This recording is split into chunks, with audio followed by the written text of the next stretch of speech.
여러분 안녕하세요. 인바이블의 한명준 목사입니다. 하나님과의 깊은 사귐으로 승리하는 삶을 살고 계신지요? 오늘부터는 이제 1장을 마치고 드디어 요한일서 2장 첫 시간으로 함께 하기를 원합니다.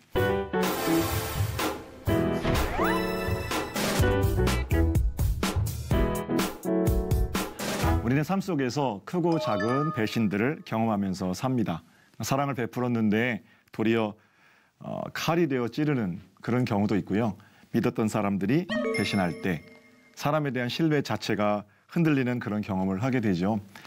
믿는 사람들도 배신을 경험하고 믿지 않는 사람들도 배신을 경험하고, 믿는 사람이라고 해서 그 배신이 피해가는 법은 없습니다. 그러나 믿는 사람은 좀 다른 거 있는데, 배신은 피할 수 없지만 배신감에 사로잡혀서 하는 삶, 그거는 우리가 막으면서 살아갈 수가 있죠. 배신감에 붙들려 사는 삶, 그것으로부터는 자유로워질 수 있습니다. 배신감에 지배당하지 않고 살 수 있는 길, 어떤 길인가요? 하늘로부터 오는 사랑, 그 사랑이 크면 충분히 배신감 뛰어넘고 그리고 살 수 있습니다. 자식이 장성할수록 부모가 자식에게 배신감을 느낀다고 그러죠.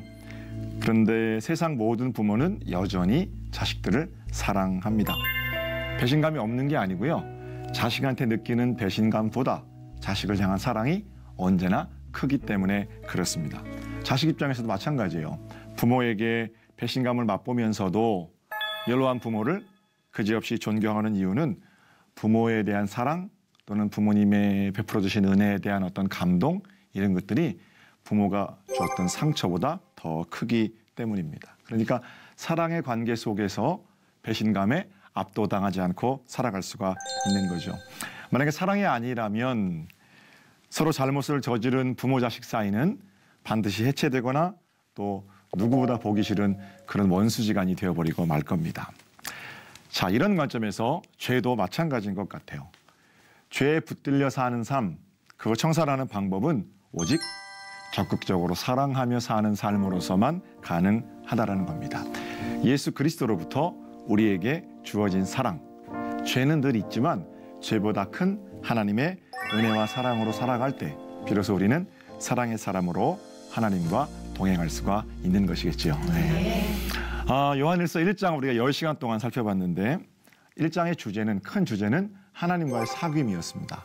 그러니까 2장을 오늘 시작하게 되는데요. 2장의 주제는 하나님과의 동행입니다. 자, 첫 시간에 하나님과의 동행을 위해서 우리가 버려야 할 것이 무엇인가? 바로 죄입니다. 요한일서 2장 1절과 2절, 짧은 두 구절 가운데 가장 많이 등장하는 단어가 죄를 범한다, 이런 내용이거든요.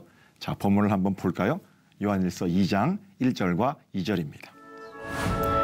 나의 자녀들아, 내가 이것을 너희에게 쓰면 너희로 죄를 범하지 않게 하려 함이라. 만일 누가 죄를 범하여도 아버지 앞에서 우리에게 대언자가 있으니 곧 의로우신 예수 그리스도시라. 그는 우리 죄를 위한 화목 제물이니 우리만 위할 뿐 아니요 온 세상의 죄를 위하심이라. 하나님과 동행하기 위해서 우선적으로 해결되어야 하는 문제는 죄의 문제입니다. 하나님은 죄를 너무 싫어하시거든요. 제가 오늘은 죄가 무엇인지 성경 속에서 말하는 죄의 의미 몇 가지로 나눠서 한번 생각해 보겠습니다. 첫 번째로, 죄는 불순종입니다. 하나님 말씀에 순종하지 않는 것, 그것을 죄라고 하나님이 말씀하시죠. 자, 말씀이 우리 가운데 떨어지면 우리의 반응은 순종이어야 합니다. 순종이라는 것은 이해가 안 되는데 또는 동의가 안 되는데 억지로 엎드리는 그런 복종과는 좀 다른 것 같아요. 하나님께서 우리에게 복종을 요구하시는가? 물론 때로는 그럴 때도 있습니다만 매순간 하나님께서 우리에게 무조건적인 복종을 요구하신다? 글쎄요 라는 생각이 제가 드는데요. 억지로 무릎 꿇는 자녀? 하나님 그 자녀를 기뻐하실까? 오히려 하나님은 자발적인 마음으로 하나님께 무릎 꿇는 어떤 순종을 훨씬 더 기뻐하신다, 이런 생각을 좀 해보게 됩니다. 아무리 좋은 것이라도 우리의 입을 억지로 벌리고 좋은 것을 막 구겨 넣으시는 그런 하나님을 저는 상상할 수 없거든요. 하나님은 하나님을 사랑하는 마음으로 엎드리는 자발적인 순종을 원하신다. 이렇게 생각합니다. 그래서 뭔가를 하나님께서 명령하실 때도 오늘 본문에도 그렇습니다만 자주 쓰여지는 단어가 만일 너희가 사랑하면 이렇게 말씀하고 계세요. 너희가 만일 나를 따르려면 너희가 이 계명을 지키면 이렇게 단서들을 주시는 거죠. 이건 어떤 조건들이라기보다는 우리를 사랑하시는 우리의 자발적인 순종을 원하시는 하나님의 배려 이렇게 읽을 수가 있겠죠. 중요한 것은 우리가 순종을 선택하고 나설 때 하나님 정말 기뻐하신다는 거예요. 우리의 순종에 하나님은 춤을 추십니다. 왜냐하면 우리를 사랑하시기 때문에 그래요. 아이들 다 키우는 경험들 갖고 계실 텐데 아이 키우면서 비슷한 경험 하죠. 외출했다가 돌아왔는데 아이들이 아버지 다녀오셨습니까? 그래 우리 아들 우리 딸 잘 있었니? 너무 사랑스럽죠. 저 같은 경우에는 집에 왔는데 애들이 인사를 안 하면은요 방에 들어가서 꼭 인사를 제가 받습니다. 아니면 나오라고 하든지 자고 있으면 제가 그 방에 들어가서 머리에 손을 얹고 기도도 하고 아빠 왔다 잘 자 이렇게 인사하거든요. 애들 피곤할 때는 저도 그냥 아빠 온 거 좀 표시 안 내고 곤히 자게 내버려 두고 싶은데요. 제가 아이들 맡아 키우는 동안엔 그건 어떤 일종의 훈련이라고 생각하기 때문에 하나님 제가 아이들을 데리고 있는 동안에 내가 애들이 인사하는 법은 가르쳐서 내보내겠습니다. 뭐 이런 어떤 사명감으로 제가 그 일을 하는 것 같아요. 그래서 저희 집 애들은 아빠가 들어오면 당연히 인사해야 되는 거구나 그렇게 이제 알고 있죠. 그런데 훈련이 돼서 인사는 하는데 인사하는 거 보면 알잖아요. 아빠 어서 오세요. 뭐 어서 오시옵소서 그렇게 안 하더라도 어서 오세요. 기쁘게 인사할 때가 있고요. 그냥 고개만 까딱거릴 때가 있거든요. 되게 자기가 뭐 좀 원하는 게 있으면 아빠 어서 오세요. 가슴 아양을 떨면서 인사를 하긴 합니다만 여하튼 그 과정에서 인사하는 거 보면 자식이 나를 너무 사랑하고 존경하는구나 그런 게 느껴지는 때가 있죠. 아빠 뭐 신방은 힘들지 않으셨어요? 아빠 오늘 강의는 어떠셨어요? 목소리 들으니까 말 많이 하신 것 같은데 좀 쉬세요. 뭐 이런 말 한마디면 날아갈 것 같죠. 그러니까 저절로 사랑하는 마음으로 아버지를 배려하고 아버지 말씀에 순종하려고 하는 자식의 모습을 보면 아버지가 춤을 출 듯이 기쁜 것처럼 하나님께서도 우리가 꼭 뭘 해드려서가 아니라 우리 마음으로부터 온전히 구별된 중심으로 하나님 잘하셨어요. 하나님이 참 좋아요. 하나님 뭐 이런 말이 좀 어울리진 않지만 피곤하진 않으세요? 뭐 이렇게 하나님께 순종하며 나아가겠다는 마음 자세로부터 하나님께서 우리를 얼마나 기뻐하실까 그런 생각을 지금 해보게 됩니다. 우리 하나님은 당신의 아들을 내어주시기까지 우리를 사랑하시고요. 그런 사랑을 받은 우리가 하나님 최고예요. 이 말 한마디면 하나님 제가 해볼게요. 뭐 필요하세요? 물론 우리가 하나님이 필요하지 하나님이 우리가 필요하시겠어요? 근데 하나님이 우리를 필요하다. 네가 내 파트너다. 이렇게 말씀하시는 건 우리를 향한 사랑이니까 그 사랑 생각하면서 나서는 그 길에 하나님 춤추시겠죠. 동시에 기억해야 될 사실이 있는데 불순종은 그만큼 하나님의 마음을 아프게 한다라는 사실입니다. 불순종의 또 다른 이름이 죄잖아요. 그러니까 죄는 사실은 그냥 있어도 그만 없어도 그만이 아니고 우리 하나님 아버지 사랑하시는 아버지의 마음을 아프게 하는 것이다. 이렇게 우리가 생각할 수 있겠죠. 죄인은 하나님 너무 사랑하세요. 그러나 죄는 사랑하시지 않고 미워하세요. 얼마나 죄를 미워하시냐면 아들 예수를 보내셔서 덕지 우리 인생 가운데 묻은 죄를 다 떼어내시고 나서야 다시 우리와 사귀실 정도로 그렇게 죄를 싫어하시죠. 불순종이라는 죄는 하나님 마음을 아프게 하는 겁니다. 아버지 싫어하는 거 안 하는 게 효자죠. 그런 차원에서 선택은 여러분에게 또 시청자 여러분에게 있죠. 하나님 말씀에 순종하는 불순종이라는 죄를 멀리하는 좋은 효자, 효녀들이 되시기를 우리 주님의 이름으로 축복합니다. 자, 두 번째. 그 죄는 뭔가? 첫 번째는 불순종이라고 말씀드렸고요. 두 번째 죄는 양심을 거스르는 겁니다. 하나님께서 여러분과 제 마음 가운데 영원을 사모하는 마음을 주셨습니다. 인간은 누구든지 나는 과연 어디서부터 왔는가? 나는 또 어디로 가는가? 이런 질문들을 가지고 있고요. 바로 이 지점이 우리가 짐승들과 다른 이유입니다. 여러 가지 상처로 또는 여러 가지 허영심으로 가리워져 있기는 하지만 인간이라면 근본적으로 영원을 사모하는 마음을 가지고 있지요. 교회 문턱에 와보지 않은 사람이라도 영원을 사모하고 그리워하는 마음을 가지고 있습니다. 그렇기 때문에 세상 사람들은 사실 따지고 보면 전부 영원, 하나님 앞에서 사는 자들입니다. 하나님 앞에서 내가 살고 있다는 사실을 알고 사는 자가 있고 하나님 앞에 살고 있다는 사실을 모르고 사는 자가 있을 뿐이죠. 하나님 앞에 살고 있다는 것을 알고 있는 자들에게 가치 판단의 기준은 하나님의 말씀입니다. 죄가 하나님 말씀에 대한 불순종이 되죠. 그러나 아직 믿지 않는 사람들, 그러니까 하나님 앞에 살고 있다는 사실을 모르는 사람들에게 기준은 말씀이라기보다는 양심이라고 할 수 있을 겁니다. 양심은 우리가 이 태어나기 전부터 이미 우리에게 주신 어떤 희미한 은총 같은 겁니다. 믿지 않는 사람들도요, 우리 믿음의 사람들처럼 똑같이 양심을 가지고 삽니다. 하나님 주신 마음이고요. 양심을 거스르는 것은 죄가 되는 거죠. 첫 번째 죄는 불순종이고요. 특별히 우리 믿는 사람들에게.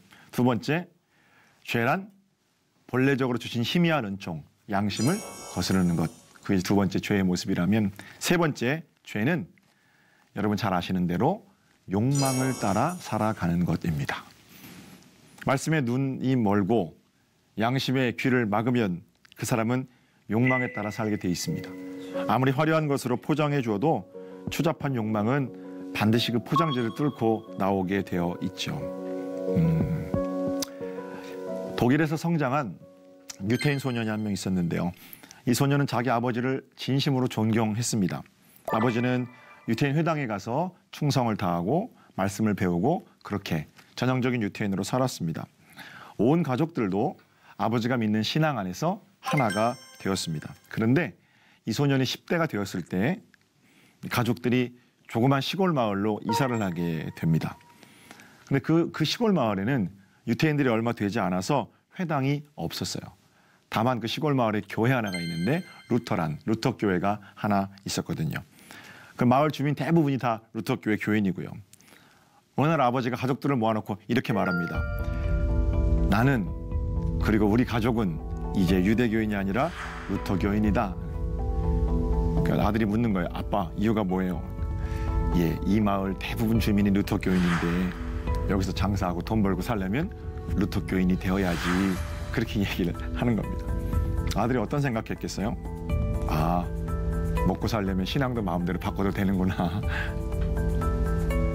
아들은 아버지의 삶에서 말씀이라든지 또는 양심을 따라 사는 모습보다 먹고 사는 길에 살아가는 아버지의 모습을 보고 배우게 되죠. 얼마 후에, 물론 그 이후에도 많은 사건이 있었겠죠. 얼마 후에 이 소년이 청년이 돼서 영국으로 유학을 떠나게 되고요. 영국에서 공부하면서 세계가 깜짝 놀랄 만한 위대한 이론을 정립하게 되는데 그 자신의 종교에 대한 경험을 바탕으로 당시에 생명력을 잃은 기독교에 대한 자신의 생각을 깔끔하게 정리합니다. 종교는 아픔이다. 이렇게 말하죠. 그가 바로 하나님 없는 세상, 종교 없는 인간들만의 유토피아를 만들자고 외쳤던 공산주의 아버지 칼 막스예요. 시대를 누렸던 막스의 공산주의 이론은 욕망을 따라 살았던 자신의 아버지로부터 비롯된, 물론 그게 근본적이고 직접적인 원인일까, 그런 생각엔 여러 가지 질문의 여지가 있습니다만, 그럼에도 불구하고 욕망을 따라 사는 삶은 진중한 그리스도인들의 삶을 가로막는 죄의 다름 아니라는 거죠. 부모의 삶보다 더 강력한 가르침은 없어요. 시청과 교육, 그것보다 더 좋은 살아있는 성경 말씀이 어디 있겠어요. 자녀들 모르는 것 같아도 다 알지요. 나의 늙은 부모에게 내가 지금 하는 일이 나의 자녀가 후에 나에게 똑같이 하는 일입니다. 자녀들 배운 대로 하는 거죠. 아버지 재산 물고 뜯는 싸움, 그런 겁니다. 그걸 지켜보는 내 자녀들에게 너희들도 나 죽으면 이렇게 물고 뜯고 싸워야 한다라고 가르치는 거고요. 욕망을 따라 사는 삶은 그렇게 이어지게 되어 있습니다. 뭐 제가 무슨 가계 저주론 뭐 이런 거 말하는 거 아닙니다. 자식이 부모의 삶을 그대로 따라하게 된다는 말씀입니다. 내가 욕망을 따라 살았는데 내 자식이 믿음을 따라 살아요? 참 힘들고 어려워. 그런 경우는 있겠지만 그러므로 최선을 다해서 자녀들 앞에 죄를 멀리하는, 욕망을 멀리하는 삶을 사는 것도 사실은 믿음의 사람들의 어떤 당연한 의무이자 몫이 아닌가 생각해 봅니다. 죄는 욕망에 따라 사는 삶이지요. 하나님과의 동행에서 버려야 할 것, 가지고 가지 못하는 것, 죄, 불순종, 양심을 거스르는 것, 욕망에 따라 사는 것, 세 가지를 말씀드렸습니다. 자, 그렇다면 이제 우리가 요한일서 2장을 시작하면서 하나님과의 동행의 길을 걸어가야 할 텐데 이렇게 물어야 되겠죠. 나는 과연 얼마나 하나님 말씀에 순종하는가? 매 순간 내게 벌어지는 일 속에서 나는 하나님께서 내게 주신 은총, 양심에 따라 판단하고 거기 거스르지 않고 사는가? 나는 과연 예수님께 끌려다니는가? 내 욕심으로 예수 끌고 다니는가? 이 질문들이 주님과의 동행에서 늘 우리 중심에 물어야 하는 좋은 질문들이 되는 거죠. 목회를 하면서 얻게 되는 경험은요. 이 질문 품고 사는 사람들은 어려운 파도들을 만났을 때 더욱더 하나님께 가까이 나와요. 그래서 하나님과의 동행 자체가 흔들리는 경우는 없어요. 오히려 문제들이 또 파도들이 친밀한 자리에서 동행하는 확고한 그런 예수 그리스도의 제자됨을 증명해주고 그렇죠. 고된 삶을 다 마치고 죽음 앞에 있는 사람들의 특징이 하나님을 강력하게 의지합니다. 그때보다 하나님을 더 강력하게 의지하는 적이 없어요. 그야말로 삶이 온통 하나님께 정조준되어 있는 때가 바로 그때고요. 몸이 아픈 교우들 역시 저희 교회도 사랑하는 성도들이 뭐 지금 치료받는 분들이 많이 계시거든요. 그런 성도들은 믿음이 있으면 순종하면서 죄를 물리치고 하나님과 바짝 붙어서 살아온 세월을 살아갈 확률이 높죠. 두려움과 함께 찾아오는 것이 하나님에 대한 간절함이기 때문에 그렇습니다. 사업에 실패한 분들 계시잖아요. 믿음이 있는 분들은 그 자리에서 살아계신 하나님을 바라봅니다. 이게 우리의 현 주소이고요. 정말 어려운 건 아무 일 없는데 평온한 일상 속에서 죄를 멀리할 수 있겠는가? 오히려 편안함들이 나태함을 빚어내고 나태함이 그냥 그 정도는 괜찮아 이렇게 말하게 하는 것 아닌가 그런 생각도 좀 해보게 됩니다. 주님의 이름으로 부탁드립니다. 아직 기회가 있을 때 지금 내 인생 가운데 그렇게 큰 파도가 닥치지 않았을 때 죄를 멀리하고 예수님과 동행하는 자리로 나아오시기를 주님의 이름으로 축복합니다. 이 길이 진정 영원히 사는 길임을 잊지 마셨으면 좋겠고요. 한 가지만 더 생각해 볼까요? 그런데 이 과정에서 우리가 죄를 멀리하고 하나님과 동행하려고 할 때 우리를 무기력하게 만드는 소리들이 있어요. 대표적으로 이런 소리예요. 넌 안 돼. 네가 뭘 하겠니? 전에도 그러다가 말았잖아. 너 어차피 며칠 그러다 똑같아질 거야. 이런 소리들은 애써 죄를 멀리하고 하나님과 함께하려는 우리들을 다시금 죄의 길로 밀어넣는 소리죠. 죄의식, 죄책감 이런 것들을 불러일으켜서 하나님과의 동행을 하지 못하도록 막는 사탄의 소리들이에요. 거기 붙들렸으면 안 됩니다. 얼마 전에 TV를 보는데 곰 사육장의 비밀이라는 프로그램을 해요. 제가 그 TV를 잘 보니까 지하에다가요 땅굴을 파놓고 빛도 들어오지 않은 거기서 몇 년 동안 홀로 살고 있는 사람의 얘기예요. 그러니까 우리 여기 방송국 분들이 찾아가서 왜 거기 사느냐 피디님이 물어봐요. 그러니까 이 사람이 뭐라고 그러냐면 저는 나를 벌 주기 위해서 여기 삽니다. 그러는 거예요. 막내 동생이 사업을 하다가 부도가 나고 차 앞딱지가 집에 붙고 그 일로 어머니가 돌아가셨다는 거예요. 근데 자긴 장남인데 어머니를 잘 모셔야 할 책임을 다하지 못하고 어머니를 잘 모시지 못해서 그래서 돌아가셔서 나는 여기 깜깜한 데서 벌 주고 내 자신을 벌 주면서 살고 있다는 거예요. 제가 그 프로그램을 보면서 마음이 별로 안 좋더라고요. 과연 돌아가신 어머니는 그런 거 원하실까? 번째만 생각해봐도 그 엄마가 그 장남이 자기 벌지면서 뭐 산소 옆에 움막 진다든지 땅굴 팔고 땅에 들어가서 사는 거 그런 걸 원하시겠습니까? 짐승처럼 3년 5년 사는 것이 진정한 효도인가? 그런 생각할 수 있죠. 저는 그렇게 생각할 수 없어요. 그분은 자기가 만든 죄의식의 동굴에 갇혀 지내는 겁니다. 어머니 살아계셨으면 그 모습 때문에 더 가슴 찢었을 거예요. 다행히 이제 프로그램 말미에 그분은 주변의 도우심으로 사랑을 받게 되고 다친 마음을 열면서 회복되는 모습을 보였어요. 따뜻한 사랑이 굳게 닫힌 마음을 여는 열쇠입니다. 우리들 중에도 여러 가지 죄의 문제 때문에 마음에 빗장 걸어 잠그고 사는 사람들이 있어요. 먼저 난 안 돼 이런 빗장 하나 걸고요. 그 위에 전에도 실패했는데 라는 빗장으로 한 번 더 문을 잠그고요. 양심이 그 문을 열려고 할 때 그 떨리는 문에 에이 한두 번도 아닌데 뭐 이런 못도 받고요. 마지막으로 내가 뭐 제대로 잘하는 게 있나? 사는 게 다 그렇지? 되는 대로 살아. 이렇게 하면서 그 빗장 건 자물쇠를 딱 채운단 말입니다. 어떻게 해야 그 빗장 풀립니까? 장도리를 가지고 뽑아버립니까? 절대 그렇게 안 돼요. 죄의식만 율법을 들이대면 죄의식만 증가될 뿐입니다. 이 빗장, 죄로 닫혀진 마음을 풀 수 있는 열쇠가 있는데 바로 열쇠는 예수 그리스도이십니다. 1절 제가 다시 한번 읽을게요. 나의 자녀들아 내가 이것을 너희에게 쓰면 너희로 죄를 범하지 않게 하려 함이라. 만일 누가 죄를 범하여도 우리 아버지 앞에서 우리에게 대언자가 있으니 곧 의로우신 예수 그리스도이시라. 죄를 범했어도 그 죄책감과 죄의식 때문에 빗장이 겹겹이 쌓여 있고 거기 열쇠 채워지고 자물쇠 채워지고 그랬어도 우리의 죄를 사하시고 마침내 하나님 아버지 앞에 서게 하시는 분이 계시다는 거예요. 우리를 위해서 생명을 던지신 예수 그리스도이십니다. 2절이 이렇게 이어집니다. 그는 우리 죄를 위한 화목제물이니 우리만 위할 뿐 아니요 온 세상의 죄를 위하심이라.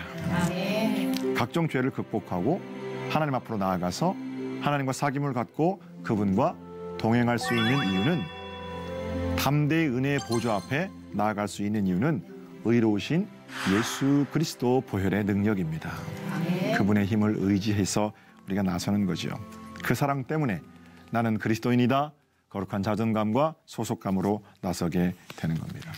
기억하셨으면 좋겠어요. 하나님의 사랑이 미치지 못하는 슬픔은 없고요. 하나님께서 씻기시지 못할 정도로 깊은 죄는 없습니다. 부디 이번 한 주간 불순종과 비양심과 욕망을 쫓는 삶에서 돌이켜서 예수 그리스도의 가없는 사랑 안에서 하나님과 동행하는 복된 삶이 여러분의 것이 되시기를 우리 주님의 이름으로 축복합니다. 나는 그리스도인입니다. 오늘 강의 여기서 마치고요. 저는 다음 시간에 요한일서 2장 두 번째 내용을 가지고 찾아뵙겠습니다. 여러분 감사합니다.